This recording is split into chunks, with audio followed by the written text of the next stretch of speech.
Hello friends, स्वागत है आपका आज की एक और नई वीडियो में जिसमें हम कवर करने वाले हैं हमारे पार्ट 2 पेज नंबर 24। तो यह video Ganit Prakash textbook for mathematics grade 8 part 2 की है। तो अगर आपने पीछे की जो वीडियोस हैं वो नहीं देखी हैं तो प्लीज़ फ्रेंड्स हमारे चैनल पे जाके हमारे लेटेस्ट प्लेलिस्ट क्लास 8 मैथमेटिक्स को देखिए। तो उसमें हमने अच्छे से स्टेप बाय स्टेप उसके सॉल्यूशंस दिए हैं। तो हमारा फिफ्थ क्वेश्चन है जो हमारे पिछले पार्ट में समझ लिया था हमने कि अगर एक पोस्ट ऑफिस 7% पर एनम का इंटरेस्ट रेट ऑफर कर रहा है और हमें इंटरेस्ट कितना मिलेगा अगर हम 50,000 दे रहे हैं, और एक है विदाउट कंपाउंडिंग और एक है विद कंपाउंडिंग, और इधर हमारा टाइम जो है वो 3 इयर्स रहेगा। तो सबसे पहले हम हमारे डाटा फिलअप करेंगे।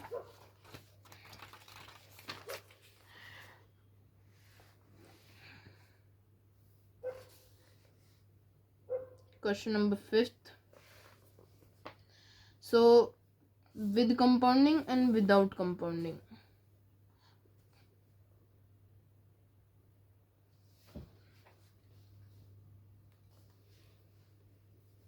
Without compounding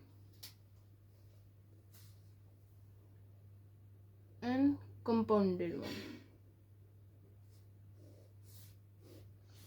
So सबसे पहले हमारा प्रिंसिपल जो है वो इधर फर्स्ट जो है वो 50,000 रहेगा और रेट हमारा रह जाएगा कितना था 7% पर एनम, और टाइम इधर 3 इयर्स है, सेम इधर है। ठीक है, तो अब हम फर्स्ट ईयर के लिए कैलकुलेट करेंगे जब, तो हमारा इधर P multiply R multiply T divided by 100 equal to 50,000 multiply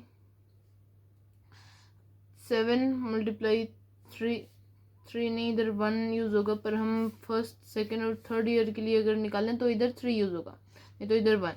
हम इसे PR/100 भी कर सकते हैं क्योंकि हम step by step per year का अलग अलग से निकाल रहे हैं। 1 और बाई 100 ये कट 3,500 रुपीज़, और इधर सेकेंड ईयर का सेम PR/100, इधर भी P वहीं सेम रहेगा, तो हमारा फुल कैलकुलेशन अगेन 300 पे 3,500 पे आ जाएगा। थर्ड ईयर के लिए भी सेम एप्लीकेबल होगा। अब हम कंपाउंडेड वन के लिए जब हम देखेंगे तो फर्स्ट ईयर के लिए सेम रहेगा, बट सेकेंड ईयर में क्योंकि हमारा प्रिंसिपल रेट जो है वो चेंज हो जाएगा, तो वो हमारा आंसर भी चेंज होगा by 100 and this results to 3,500 for the second year. हम इस प्रिंसिपल और इस इंटरेस्ट को भी ऐड करेंगे तो जो हमारा अमाउंट है वो 5,3,500, मतलब जो हमारा प्रिंसिपल है सेकेंड ईयर के लिए वो 53,500 आएगा, मल्टीप्लाई 7/100, दोनों को कट किया। अब हम इसे जब कैलकुलेट करेंगे तो हमारा आंसर आ जाएगा 3,745 रुपीज़।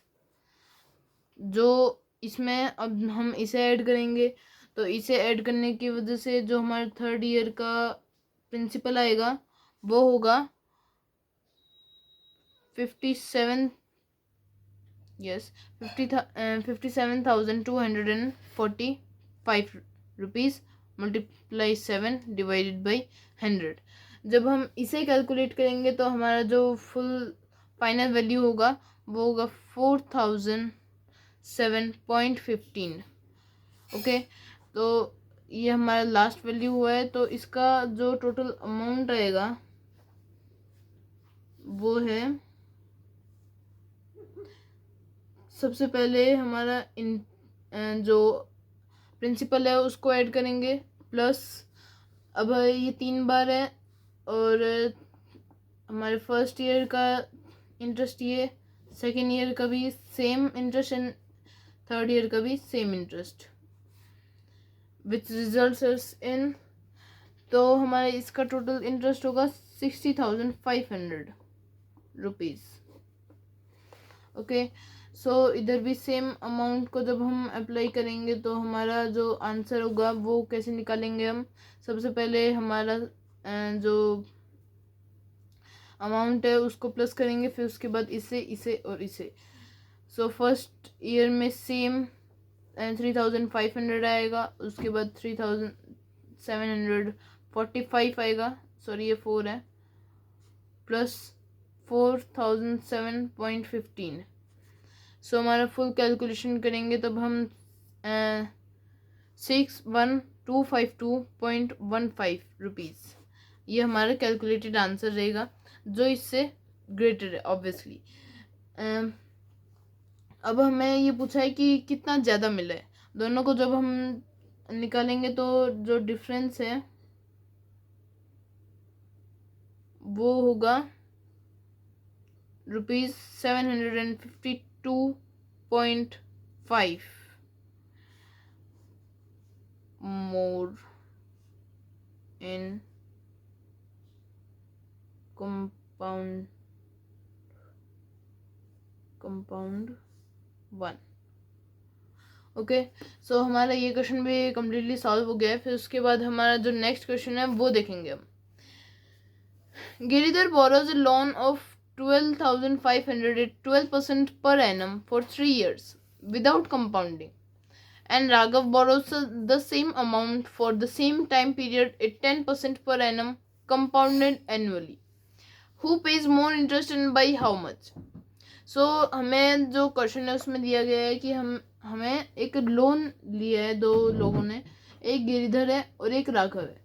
गिरिधर ने विदाउट कंपाउंडिंग लिया है, उसका जो प्रिंसिपल और रेट है दोनों का सेम है और टाइम भी सेम है, सॉरी रेट डिफरेंट है, इसका रेट 12% है, उसका रेट 10% है। तो हमें ये जानना है कि कौन ज़्यादा इंटरेस्ट पे करता है और कितना ज़्यादा पे करता है। तो चलिए देखते हैं इस क्वेश्चन को भी। Question number 6 and principal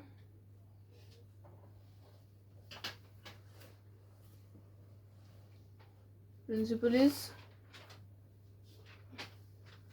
12,500, rate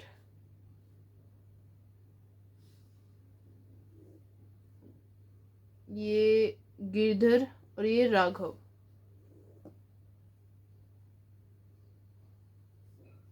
इसका भी 12,500 है प्रिंसिपल, और रेट गिरधर का 12% पर एनम है और राघव का 10% पर एनम है। टाइम दोनों का 3 इयर्स है।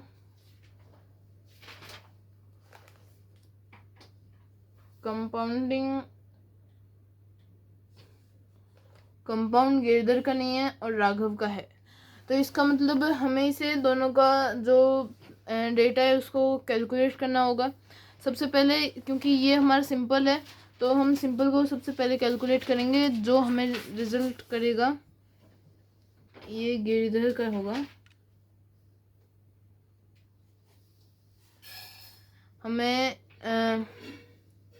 P multiply R multiply T by 100 plus P is equal to, हमारा जो प्रिंसिपल है वो है 12,500 multiply 12 multiply 3 by 100।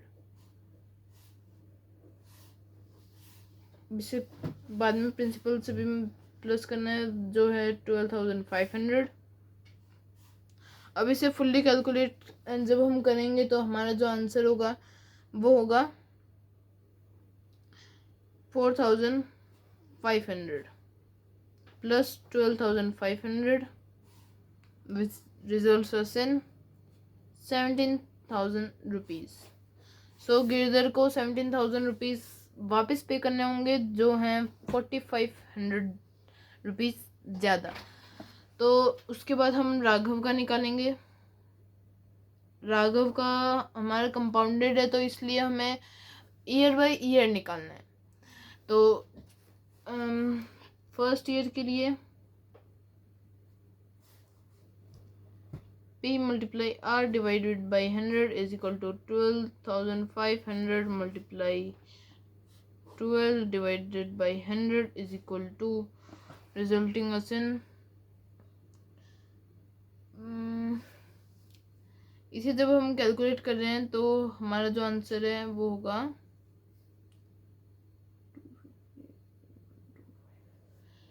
1500।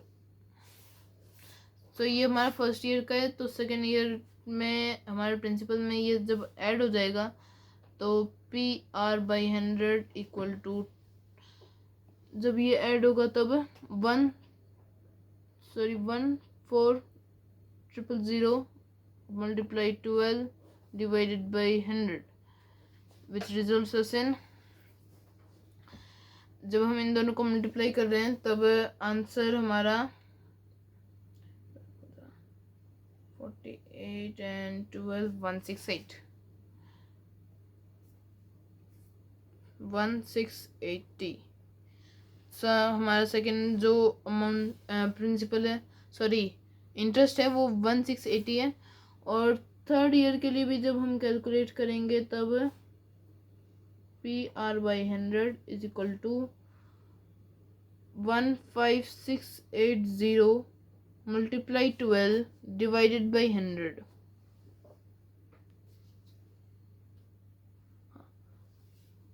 This is equal to 5 and this is equal to 6।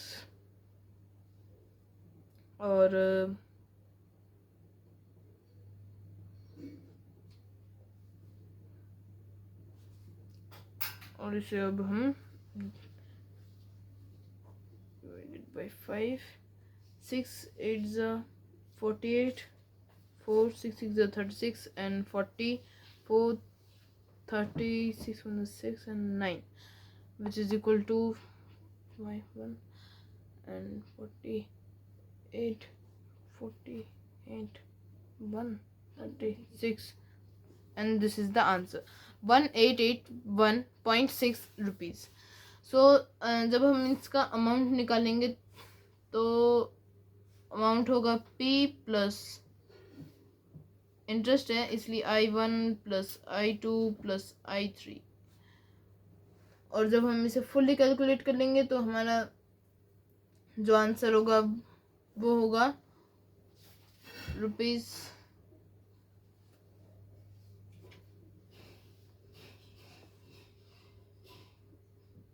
12500 plus 1500 plus 1680 plus 1881.6 which results us in 15680 plus 1881.6 is equal to and 18816 and have 1 7 15 1 7 1 point. This much he has to pay. So Raghav has to pay more. Has to pay rupees 561.6 more. सो इसी के साथ हमारा ये question भी solve हो चुका है। और उसके बाद हम नेक्स्ट क्वेश्चन नंबर 7 पे पढ़ेंगे। Consider an amount 1000 if this grows at 10% per annum, how long will it take to double when compounding is done versus when compounding is not done? Is compounding an example of exponential growth or non-compounding an example of linear growth? So हमारे यहाँ यहाँ पे इस question में ये पूछा जा रहा है कि अगर हम एक 1000 रुपीज़ के अमाउंट को लेंगे और सिंपल इंटरेस्ट के हिसाब से जब हम कैलकुलेट करेंगे तो हमें कितना टाइम लग जाएगा। तो चलिए हम इसे फुल्ली फाइंड करेंगे, क्योंकि ये क्वेश्चन एक मैथ टॉक है। इसका मतलब ये थोड़ा सा ट्रिकी है और मैथ्स के साथ इस एक टाइप का गेम है। तो सबसे पहले हमारा प्रिंसिपल जो है वो है 1000 रुपीज़ और रेट 10% पर एनम, टाइम जो हमें फाइंड आउट करना है x, और इंटरेस्ट जो हमें पता है वो है इसका डबल करना है, इसका मतलब 1000 रुपीज़। तो जब हम सिंपल इंटरेस्ट मतलब विदाउट कंपाउंडिंग जब हम करेंगे तब कंपाउंडिंग जब हम करेंगे तब हमें क्या करना होगा, interest is equal to P multiply R multiply T divided by 100। So जो हमारा इंटरेस्ट है वो है 1000 रुपीज़ इज इक्वल टू हमने दिए भी 1000 रुपीज़ हैं, मल्टीप्लाई 10% का टाइम रेट है और 100 रुपीज़ 100 नीचे का परसेंटेज। सो इसका मतलब है कि 1000 इज इक्वल टू 100x। सो इसे जब हम सॉल्व करेंगे x is equal to 1000 by 100, दोनों को कट किया, इसका मतलब x 10 है, तो मतलब सो विदाउट कंपाउंडिंग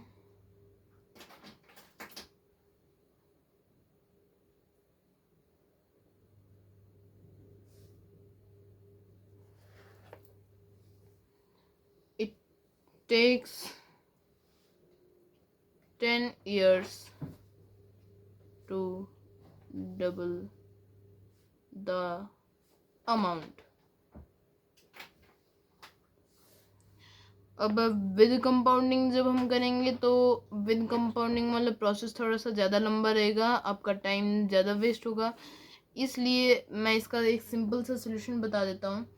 आप इसे मल्टीप्लाई 10 कीजिए और फिर उसके बाद ऐड कर दीजिए, क्योंकि हमारा जो कंपाउंड इंटरेस्ट 1 है वो विदाउट कंपाउंडेड इंटरेस्ट 1 के बराबर होगा, जो होगा P मल्टीप्लाई R बाई 100। क्योंकि हमें टाइम तो पता नहीं है और सॉरी इधर कुछ टाइम 1 ही रहेगा हमारे हिसाब से। तो मतलब एक प्रोसेस हुआ उसमें अगर 1000 आ गया तो इसका मतलब 1 ईयर लगेगा। तो इसे जब हम कैलकुलेट करेंगे तो हमारा आंसर जो होगा वो होगा डिवाइडेड बाई 110, मतलब 100 रुपीज़ हमारा आंसर आया है। C12 में यही हम सेम प्रोसेस रिपीट करेंगे जब, तो 1100 मल्टीप्लाई 10 डिवाइडेड बाई 100 और 110। जब हम इस 100 को कर रहे हैं तो मतलब अगले वाले क्वेश्चन को 10 से डिवाइड करना है। 10 से डिवाइड जब हम करेंगे तो हमारा नेक्स्ट जो इंटरेस्ट होगा वो निकल के आ जाएगा। तो जब हम इसे फुल्ली कंटिन्यू करते रहेंगे ये कंटिन्यू होगा C110 तक, जहाँ पे हमारा जो इंटरेस्ट हो जाएगा वो हो जाएगा 196.82, ये हमारा इंटरेस्ट हो जाएगा। तो ऐसे ही हम इसे कंटिन्यू जब हम करते रहेंगे तो हमारा आंसर जो है वो निकल आएगा। 196.82 जब हो जाएगा फिर उसके बाद 196.82 यस। जब हमारा ये आंसर निकल आएगा उसके बाद जो अगला स्टेप होगा जहाँ पे हमारा जो कंपाउंडेड इंटरेस्ट इंक्रीज होगा C1 11 पे। तो इसको जब हम 10 से डिवाइड करेंगे तो वैसे इसको डिवाइड नहीं करना है, हमें डिवाइड करना है 2161968.20 को। इसमें जब हम ऐड करेंगे तो हमारा जो P10 आ जाएगा वो होगा 2165.02 आ जाएगा हमारा आंसर। तो इसका मतलब हमें कितना टाइम लगा है, 10 ईयर्स लगे हैं। मतलब so both take same time, that is 10 years। Okay, so उसके बाद हम अगले क्वेश्चन 8th क्वेश्चन पे पढ़ेंगे, जो हमारा क्वेश्चन है population of the city is rising by about 3% every year. If the current population is 1.5 crore, what is the expected population after 3 years. 3 years का हमें टाइम दिया गया है और 3% एवरी ईयर बढ़ती जा रही है। जो हमारा इधर है प्रिंसिपल, मतलब हमारा जो डाटा है, जो वैल्यू है, वो हर साल चेंज होती जा रही है क्योंकि वो ऐड हो रही है। तो इसका मतलब ये एक कंपाउंड सॉल्विंग है। तो चलिए इसको सॉल्व करते हैं। Question number 8। तो सबसे पहला हमारा इनिशियल वैल्यू वही रखेंगे हम, जिसको वो है 1.5 करोड़। रेट हमारा 3% है और टाइम भी 3 ईयर्स है। सो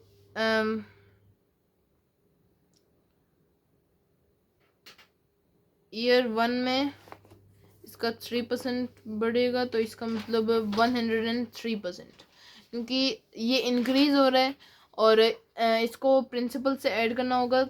मैं पहले आपको ये दिखा देता हूँ इसका 103 क्यों होगा।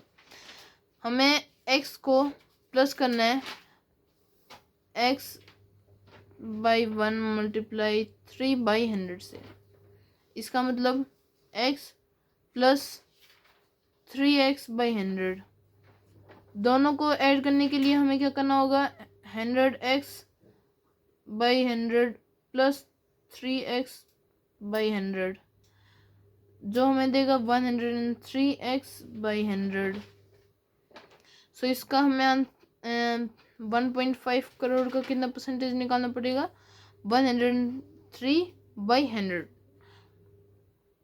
103/100, जो हमें देगा। जब हम इसे फुल्ली कैलकुलेट कर रहे हैं तो हमें आंसर जो है वो मिल रहा है डिवाइडेड बाई 1000 और 15 और 103 का जब हम कैलकुलेट कर रहे हैं तब 15 से 45 एंड 15 115 1545, मतलब अगले साल फर्स्ट ईयर में 1.545 हो जाएगी सेकेंड ईयर के स्टार्टिंग में। और ऐसे ही जब हम निकालते रहेंगे, जब हम इसे फुल्ली कैलकुलेट करेंगे वापस इसी वैल्यू को 103/100 से कैलकुलेट करना है, तो हमें जो आंसर आएगा वो होगा। सो ईयर सेकेंड में हमारी जो वैल्यू हो जाएगी उसको इसी से मल्टीप्लाई जब हम करेंगे तो 1.59135 आएगी हमारी वैल्यू, और उससे जब हम बाद में मल्टीप्लाई करेंगे 1.03, मतलब 103/100 से, तो ईयर थर्ड की वैल्यू हमारी 1.63900905 करोड़, ये हमारी एक्सेप्टेड पॉपुलेशन रहेगी ईयर थर्ड में। तो फ्रेंड्स, अगला जो क्वेश्चन है वो आप कमेंट बॉक्स में इसका आंसर बताइए। जो सही क्वेश्चन होगा उसे हम पिन करेंगे। और थैंक यू फ्रेंड्स, आज की वीडियो में बस इतना ही। Have a good day.